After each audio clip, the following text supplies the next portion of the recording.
근데 생각보다 이쪽이 좀 끼기가 이 머리를 받치는 느낌이 굉장히 포근합니다. 이런 부분들은 참 설계를 잘한 것 같아요. 안녕하세요, 로테스입니다. 오늘 저희가 소개해드릴 차는 제네시스 GB80 쿠페입니다. 최근에 10월이었죠. 한 3년 9개월 정도 만에 GB80의 부분 변경 모델이 나왔습니다. 이 모델이 나오면서 기존에 없었던 쿠페 모델이 추가가 됐습니다. 현재 11월 말인데 이제 제네시스가 시승차를 돌리기 시작해서 저희가 타게 되었습니다. 저희가 받은 시승차의 트림은 흰색 컬러의 GB80 쿠페고 3.5리터 가솔린 터보 사양입니다. 그래서 이 시승차 가격을 제가 문자로 받았는데 한 1억 60만원대에서 1억 300만원대까지 이렇게 포진이 되어 있다고 하더라고요.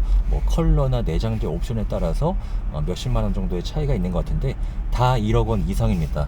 제네시스 중에서 1억 원 넘어가는 차가 기존의 G90 말고는 처음인 것 같은데 상당히 고가의 자동차죠. 오늘 저희가 시승 시간이 길진 않은데 짧은 시간 동안 좀 알차게 구성을 해봤습니다. 실내외 디자인의 변화, 그리고 사양은 어떻게 변했는지, 그리고 승차감, 이렇게 주행 성능까지 해서 다양한 항목에 걸쳐서 이 차를 리뷰해 보도록 하겠습니다.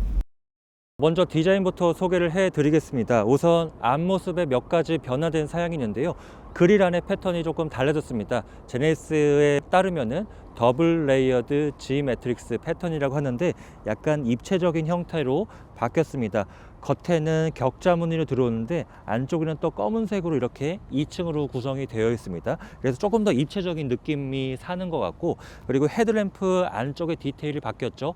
MLA 타입으로 변경이 됐습니다. 마이크로 렌즈가 들어갔는데 G90와 마찬가지로 이렇게 촘촘한 LED가 배열이 되어서 일단은 보기에도 멋스러운 것 같아요. 그리고 범퍼 형상도 조금 더 공격적인 인상으로 바뀌었죠. GB70 3.5 터보 스포츠 패키지 같은 좀 비슷한 느낌이 나는 것 같습니다. 그리고 쿠페 모델의 핵심은 바로 옆모습과 뒷모습이라고 할 수 있는데요. 이쪽이 많이 낮아졌죠. 꽁무니로 갈수록 이렇게 쭉 떨어지는 그런 라인으로 연출이 되었습니다. 휠 같은 경우는 신규 휠이 적용이 되었는데 22인치 사양이에요. 디자인도 약간 그릴처럼 조금 입체적인 느낌이 살고 있죠. 이런 가니쉬 같은 부분은 일반 GB80과 동일합니다. 그리고 GB80 특유의 이런 쭉 그려주는 캐릭터 라인도 동일하게 적용이 되어서 이런 납작한 루프만 빼면은 기본적인 구성은 일반 GB80과는 큰 차이는 없습니다. 다음은 뒷모습인데요. 뒤쪽 역시 뒷유리의 각도가 상당히 완만하게 구성이 되면서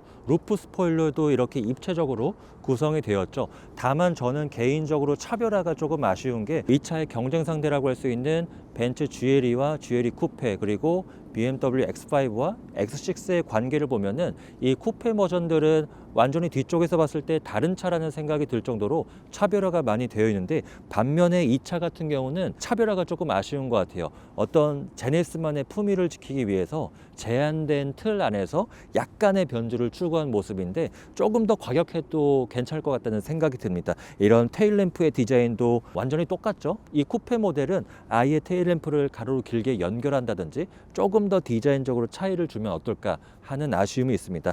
대신에 이런 머플러 팁의 형상이라든지 이런 부분들, 뭐 블랙 하이글로시 처리가 된 부분이라든지 이런 데에서는 약간의 변주를 통해서 쿠페 모델만의 멋을 추구하고 있습니다. 그리고 이런 부분도 조금 이렇게 튀어나와 있죠. 이게 뭐 공력 성능에도 영향이 있긴 있겠지만 뒤쪽에서 봤을 때 조금 더 스포티해 보이는 그런 멋을 살렸습니다. 이런 덮개 처리도 확실히 프리미엄 브랜드답게 상당히 좀 고급 소재로 처리가 되었네요. 이런 식으로 계단 형태로 접어서 넣을 수가 있고, 쿠페 모델이라서 이런 각도가 좀 만만하게 떨어지죠. 그래서 부피가 큰 짐을 위에까지 가득 싣는 경우에는 일반 GB80보다는 수납성이 조금 떨어질 수밖에 없는데, 그래도 이 가로 너비와 세로 깊이는 아주 널찍하게 뽑아놔서 준대형 세단보다는 조금 더 넉넉하게 수납할 수 있을 것 같아요. 확실히 대중 브랜드와 프리미엄 브랜드를 나누는 게 바로 이런 방음 소재 구성인 것 같아요. 이 바닥 매트도 꽤 두툼한 소재로 마감이 되어 있고요. 이렇게 두 겹이거든요. 이 바닥 매트도 되게 꼼꼼하게 소재로 마감이 되어 있고, 일반 대중 브랜드에서는 이런 휠하우스 부분들이 생 플라스틱으로 노출된 경우가 일반적인데, 이 차 같은 경우는 전부 다 흡음재로 감싸놨습니다. 자, 그리고 이런 데 조명이 보이시죠? 조명 커버도 일반적으로 두는 게 아니라 그릴의 패턴과 유사하게 이 G매트릭스 패턴을 이런 트렁크 쪽 LED 램프에도 심어놔서 디테일에도 되게 신경을 쓴 차구나 하는 생각이 드는 것 같습니다.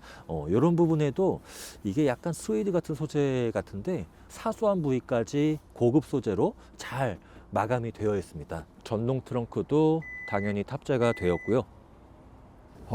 이게 도어가 굉장히 묵직합니다. 국산차와 수입차 문 열어보면은 이런 차폐감에서 차이가 나는 경우가 과거에는 있었잖아요. 차폐감이 되게 좋네요. 자, 이게 바뀐 GB80 쿠페의 실내입니다. 분위기가 좀 많이 달라졌죠.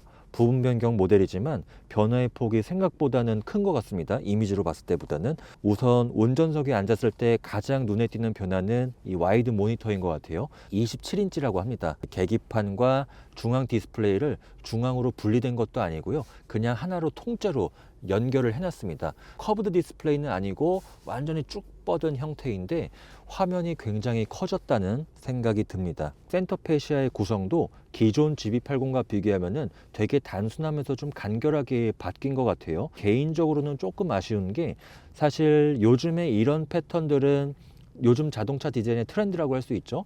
와이드 모니터와 아래 송풍구, 그 아래 공조장치 배치, 이런 어떤 공식 같은 게 생긴 것 같은데, 이전 GB80이나 또는 지금 팔고 있는 G80 이런 차들의 디자인을 보면은 제네시스만의 독창성이 느껴져서 오히려 그런 부분에서 다른 브랜드와 차별화가 된다고 생각이 됐는데, 이 모델 같은 경우는 요즘 트렌드에 맞게 변화된 것은 맞지만 다른 브랜드와의 차별화는 다시 좀 좁혀진 게 아닌가 하는 생각이 듭니다. 이런 공조장치도 전부 다 터치 방식으로 바뀌었거든요. 터치 방식으로 바뀌었지만 각 버튼 간의 간격이 좀 큼직큼직한 편이라서 눌렀을 때 이런 직관성이 떨어지진 않는다, 이렇게 보시면 될 것 같아요. 그리고 눌렀을 때 이게 맥북의 패드처럼 소리뿐만이 아니라 진동으로도 이렇게 피드백이 오거든요.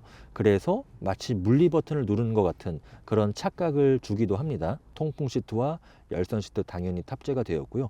이렇게 실내 향기를 은은하게 주는 디퓨저도 3단계로 조작할 수가 있습니다. 그리고 이런 데가 다 커버로 꼼꼼하게 마감이 되어 있는데, 이렇게 누르면은 여기 여분의 수납 공간과 스마트폰 무선 충전 패드가 탑재되어 있고요. USB 포트는 전부 다 C타입으로 구성이 되었습니다. 여기 보시면 UVC 살균 램프가 있는데, 이거는 뭐 신형 그랜저나 G90도 탑재가 됐던 기능이죠.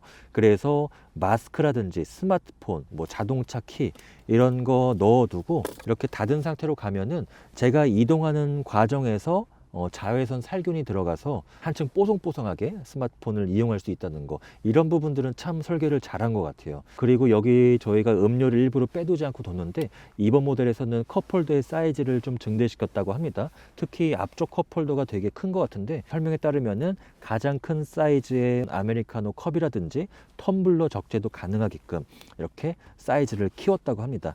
그리고 이쪽의 구성도 좀 달라졌죠. 크리스탈 기어 레버는 기존과 비슷한 것 같은데, 이런 컨트롤 다이얼도 역시 크리스탈로 앞쪽에 만들어서 배치를 했습니다. 오토 홀드 모드 여기 큼직하게 탑재가 되었고요. 이게 아래쪽에 보시면은 주행 모드 셀렉터가 이렇게 들어가 있는데, 일반 주행 모드 설정할 수 있고, 한 번 더 누르면은 4륜구동 터레인 모드를 선택할 수 있는 주행 모드가 나옵니다. 계기판을 보시면은 오토, 스노우, 머드, 샌드 이렇게 4가지 모드를 지원하는데, 잘 모르면 그냥 오토에 놔도 괜찮은 게, 인공지능이 지금 달리고 있는 도로의 정보를 스캔을 해서 뭐 진흙길이면 진흙길, 모래길이면 모래길 이렇게 알아서 판단을 해서 적절히 구동력을 배분한다고 합니다. 이런데도 굉장히 질 좋은 가죽으로 감싸놨고 약간 푹신푹신한 편이거든요.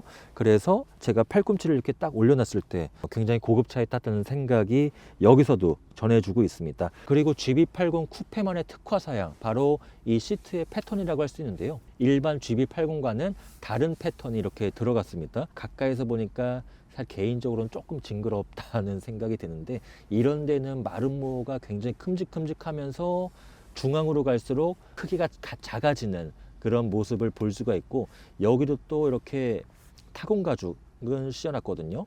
여기도 그렇고. 그래서 조금 많지 않나, 과하지 않나 라는 생각도 드는데, 어쨌든 일반 버전과는 시트의 모양에서도 차별화를 했다, 이렇게 보시면 될 것 같습니다. 가장 궁금했던 뒷좌석인데요. 생각보다 무릎 공간은 거의 같은 것 같아요. 제 키가 182고 앞좌석을 제 키에 맞춰놓고 뒤에 앉았는데 한 주먹 1개 반 정도 들어갈 공간이 나옵니다. 아무래도 후륜구동 베이스 모델이기 때문에 전륜구동 기반인 팰리세이드보다는 무릎 공간은 조금 작습니다. 확실히 머리 공간은 조금 차이가 나죠. 아무래도 루프가 좀 납작하기 때문에 앉은 키가 큰 분들은 뭐 머리가 완전히 닿지는 않지만 머리카락은 조금 거슬리는 정도, 이 정도의 차이가 있는 것 같아요. 등받이 조절은 2열도 완전히 전동식이네요. 전동식으로 이렇게 누울 수 있는데 확실히 국산차답게 뒤로 눕는 각도가 꽤 큰 편입니다. 이게 독특한 게 여러분, 등받이만 눕는 게 아니라 여기를 잠깐 주목해 보시면 엉덩이 받침 부위도 같이 각도가 형성이 되거든요. 그래서 이 무릎이 들뜨지 않고 등받이를 누웠을 때도 여기를 계속 받쳐주는 이런 거는 상당히 설계를 잘한 것 같습니다. 헤드 쿠션 굉장히 푹신푹신하죠. 그래서 이렇게 앉았을 때 이 머리를 받치는 느낌이 굉장히 포근합니다. 이 정도면은 무릎 공간은 그렇게 넉넉하지는 않지만 충분히 장거리 주행에서는 현대차 그룹의 요거 아래급 SUV들, 뭐 산타페나 소렌토, 팰리세이드 이런 친구들보다 오히려 안락감은 이 차가 역시 가격에 맞게 몇 수 위다, 이렇게 보시면 될 것 같습니다. 쪽에서도 역시 시트 패턴이 좀 독특하죠. 이런 독특한 패턴이 구성이 되어 있고 2열 승객을 위한 차양막도 이렇게 구성이 되었습니다. 근데 생각보다 이쪽이 좀 끼기가 약간은 불편한 것 같아요.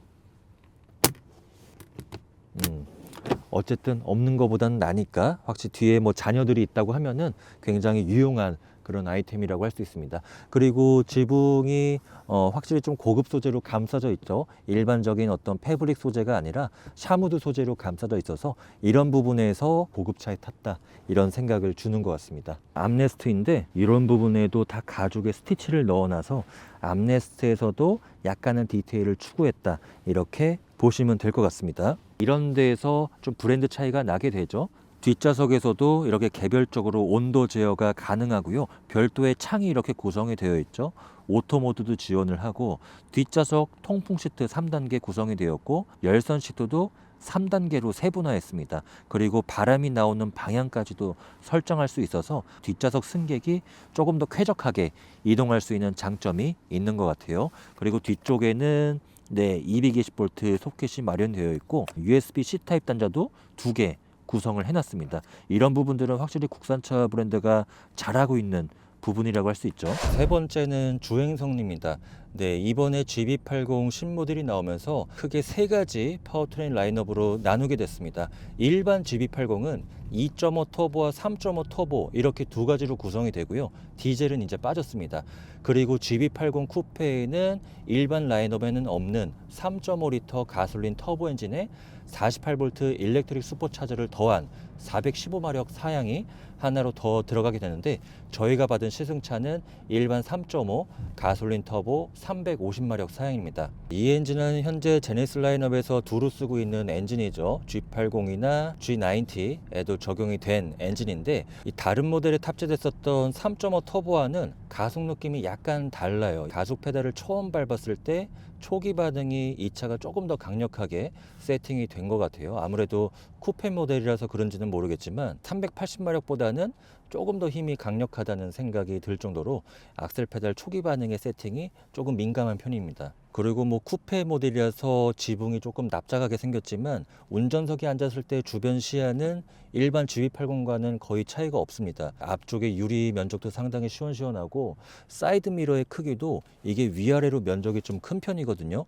그래서 이 후측방 시야 확보도 용이한 편이고 디지털 룸미러가 탑재가 되었습니다. 기존의 유리 방식에 적응이 되신 분들은 이게 좀 낯설게 느껴지실 건데, 이게 막상 한번 체험을 해보면 뭐 눈이나 비가 오는, 특히 야간 주행할 때 후방 시야 확보가 유리보다는 훨씬 더 잘 되는 측면이 있어서 어쨌든 안전운전에는 도움이 되는 장비다, 이렇게 보시면 될 것 같습니다.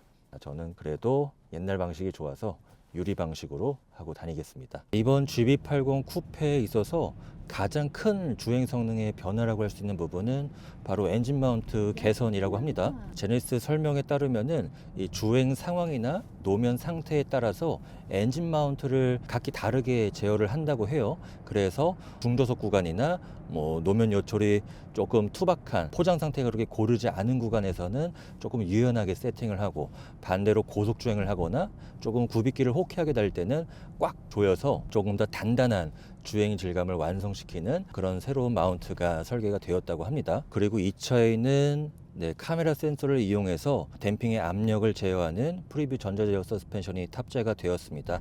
그래서 전방에 좀 도로 상태가 그렇게 예쁘지 않은 그런 곳이 있다고 센서가 판단을 하면은 댐핑 압력을 조금 느슨하게 풀어서 부드러운 승차감을 확보를 하는 그런 기술이라고 할 수 있는데, 개인적으로는 조금 아쉽네요. 전자제어 서스펜션이 탑재가 되긴 됐지만 기본적으로 무게중심이 좀 높고 어쩔 수 없는 지상고가 높은 SUV라서 그런지 일단 기본적인 서스펜션의 스트로크가 조금 큰 편이네요. 이 차가 일상주행에서는 제 예상보다는 일반 GB80과는 거의 차이가 없는 것 같아요. 조금 단단한 세팅을 예상을 했는데 생각보다는 되게 부드러운 느낌의 치중이 많이 되어 있는 그런 세팅인 것 같습니다. 주행 모드를 한번 바꿔볼까요? 스포츠 모드로. 스포츠 모드로 도니까 사운드 제너레이터를 통해서 굉장히 자극적인 사운드를 전해주는데, 악셀 페달의 리스폰스는 조금 더 흥분 상태에 있는 것 같아요. 다만 서스펜션의 감쇄력이 변화가 그렇게 크진 않습니다. 그래서 제 생각에는 이 차는 일반 버전보다는 판매량이 그렇게 많은 모델은 아닐 것이기 때문에 오히려 더 큰 차별화를 하면 어떨까 하는 생각이 드는데요. 그래서 부드러운 승차감을 조금 양보를 하더라도 오히려 탄탄한 감각을 더 키운다든지, 아니면은 에어스프링을 적용을 해서 좀 부드러운 승차감과 탄탄한 그런 주행 성능 사이에 스펙트럼을 조금 더 넓혀주면 어떨까 하는 생각이 듭니다. 자, 이런 램프 구간에서도 바깥으로 조금 눕습니다. 스포츠 모드에서도. 아무래도 에어스프링이 적용이 되면은 이런 데에서 댐핑 압력을 꽉 잡아주기 때문에, 그런 면에서 이 차는 가격대가 조금 있는 모델이다 보니까 그냥 전자제어 서스펜션을 사용을 할 거면 아예 단단하게 조이던가, 아니면 에어 서스펜션을 탑재해서 조금 모드별로 성격을 확실하게 나누면 어떨까 하는 아쉬움이 약간 있습니다. 변속기 반응 속도도 그렇게 빠른 편은 아니거든요. 이 차는 엔진이 토크가 좋은 편이다 보니까 킥다운을 했을 때도 저단 기어를 바로 물어서 고회전으로 가속하는 게 아니라 어차피 낮은 영역대부터 최대 토크가 나오다 보니까 가급적 그냥 해당 단을 유지한 채 토크를 이용해서 가속을 붙이는 그런 느낌이 드는데, 글쎄요, 스포츠 모드에서는 조금 더 적극적으로 저단 기어를 물어도 되지 않을까 하는 생각이 듭니다. 이 차의 경쟁 상대라고 할 수 있는 BMW X6나 벤츠 GLE 쿠페, 그리고 조금 가격대는 나가지만 포르쉐 카이엔 쿠페, 이런 모델을 탔을 때는 그래도 운전 재미 측면에서 조금 더 차별화가 된 그런 모습을 볼 수가 있는데, 지금 이 차 같은 경우는 주행 질감 측면에서는 일반 GB80과는 큰 차이가 없는 것 같아요. 그런데 반대로 얘기하면 이 차는 승차감이 굉장히 좋은 편이에요. 외모는 조금 스포티한 멋을 살렸지만 기본적인 주행의 질감은 전형적인 어떤 안락한 제네시스 대형차 느낌을 유지하고 있기 때문에 꼭 스포츠 주행을 즐기지 않는 분들도 모양이 예뻐서 그냥 사도 괜찮다, 이렇게 말씀드릴 수 있겠습니다. 이렇게 해서 GB80 쿠페 리뷰를 마무리하도록 하고요. 저희는 다음 시간에 다시 돌아오도록 하겠습니다. 감사합니다.